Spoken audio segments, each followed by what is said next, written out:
It's been a week since we went to the hospital for our emergency induction due to my preeclampsia, and it feels like so much has happened. After being direct admitted to the labor and delivery unit at noon on Wednesday, we waited to see if anything would happen on its own, but unfortunately they had to start me on Pitocin around 2:15 p.m. After 10 hours and barely any dilating, only about a centimeter, the doctor inserted a Foley balloon at 12:15 a.m. Stephen was a trooper with me all night, helping me get up for the bathroom, feeding me broth, because the blood pressure cuff on my left arm and the IV on my right hand made using my hands really difficult, and getting me water. He also had to unhook the fetal stress monitors each time I got up.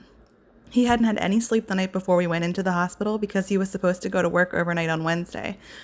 But he was by my side and then decided to go get something to eat around 7:40 a.m. on Thursday. At 7:50 a.m., I felt what I thought was an intense kick, but was actually my water breaking.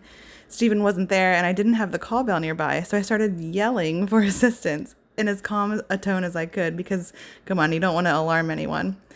It turns out that there was meconium in my water, so they removed the balloon, and I was around 4 centimeters dilated. Next, I got my epidural. It took the anesthesiologist around 25 minutes to put it in. It was never that long before and seemed excessive to me. I remember feeling multiple zaps in my left leg, which he did warn me about, and I was having pretty bad aching in my left lower back. This was also new from the previous 2 babies. I'm not sure how normal it is to feel that sort of pain. Now began the tossing and turning. Owen did not like when I was laying on either side. He kept dropping off the monitor. Finally, once I was propped completely upright with my ankles in a butterfly position, his heart rate was able to be seen again. I think this was just after 9 a.m. I was in absolutely terrible pain at this point, and I couldn't bring myself to move, not even open my eyes. I figured we can see Owen is safe and my blood pressures were good, so I was resolved not to move a muscle. I had a tight grip on the rails of the bed and imagined that I looked like I was hung on a cross. Every contraction went through my lower back and had me seeing white and unsure if I was going to pass out.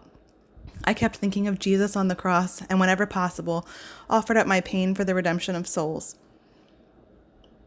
I also was regretting my prayer and desires to have my labor be a redemptive act and offering to God, questioning if perhaps I had made things worse on myself. I was pleading with Mary to ask God to remove this cup from me if possible. I was terrified of what might go wrong and just couldn't believe how much pain I was in. But it was during this time that I was able to sleep or drift into an unconscious reality, just in and out, in and out. I remember the nurses came in with their phone and held it up to my ear because one of the nurses I had the day prior was checking in on me and wanted to sing the Beach Boys' Kokomo to me. Her name was Monica, and she kept telling me the day before to go to my happy place and sing this song whenever the blood pressure cuff went off.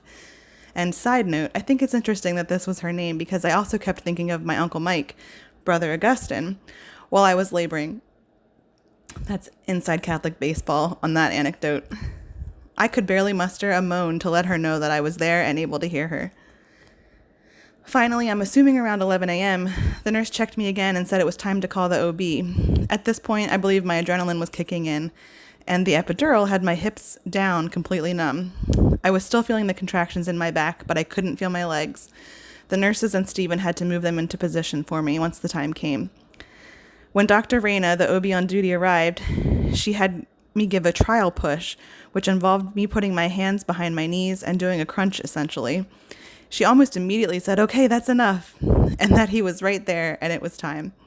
Suddenly, I was pain-free. This was a good thing to me. I couldn't feel the contractions, so when the next one came around, they had to tell me. I did my crunch, and out popped his head. No pain. How was this possible? I was so relieved and elated. Then came push number 2. I was told to take it slowly, and with push number 3, Owen was out. The pain was gone. Our baby was safe. Dr. Reyna pulled his legs apart and announced, "It's a boy." With a raspy and squeaky voice, I said, "It's Owen." And I laid back with joyful laughter as tears rolled down my cheeks.